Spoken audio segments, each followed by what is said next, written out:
Hai guys, hari ni aku nak kongsikan pengalaman aku order basikal online. Jadi masa basikal ni dah sampai, ada beberapa part yang aku perlu pasang lah.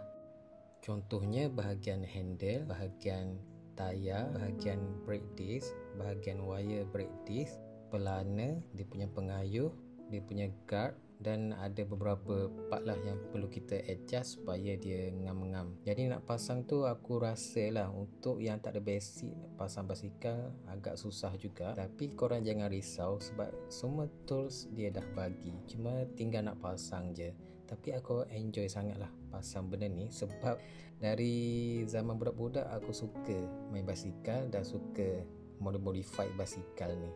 Jadi bila dah nak siap, memang sangat-sangat teruja lah dengan dia punya design, dia punya colour dia.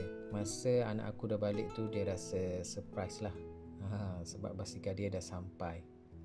Jadi untuk korang yang nak survey-survey basikal dekat online ni, basikal ni memang lawa, memang sesuai dengan anak aku yang umur 11 tahun. Apa yang aku suka dengan design basikal ni, dia ada absorber depan, dia punya gear nampak modern sikit, dia punya brake pun pakai brake disc, bukan brake biasa. Jadi untuk harga macam ni, aku rasa sangat-sangat berbaloi lah.